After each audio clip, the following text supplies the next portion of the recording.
د پاکستان مرکزی حکومت سپریم کورټ ته ویلي چې په پوځي عدالتونو کې د 102 ملکی وګړو په ضد اورېدنې پیل شوې دي.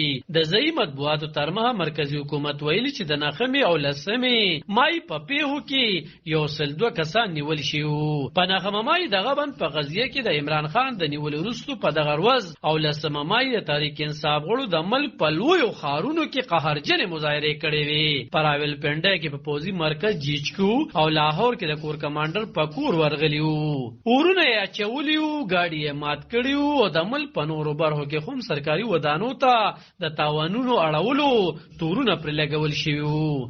عمران خان ویلي چې په حقیقت کې په نخمه مای د دوی په ضد سازش شوی وو. د پاکستان تیر حکومت ویلي چې د نخمې او لسمې مای د پیښو په تورونو کې د زرګونو په شمېره کې کسان نیولي او په پوځي دفاعي ودانو برید کوونکو په ضد به په پوځي عدالتونو کې مقدمې چلولی شي.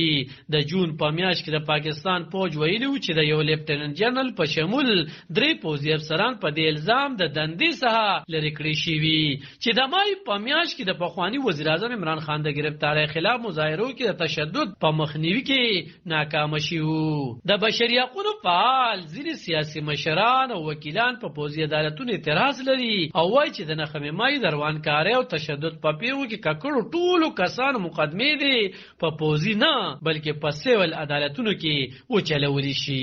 پوځي عدالتونو کې د ملکی خلکو په ضد قضیو نه چلولو په حواله سپریم کورټ ته خواستونه شوي او عدالت بیا د 102 تفصیل غوښته وو. مرکزی حکومت ویلي چې په پوځي عدالتونو کې اورېدنې په سپریم کورټ کې د روانو قضیو په حواله فیصلې سره تړلې دي. سپریم کورټ ته ویل شوي چې د پوځي قانون 1952 او آفیشل سیکرټ اکټ لاندې یاد کسان نیول شوي په چا چې په پوځي ودانو بریدونو کې د ککړتیا تورونه دي.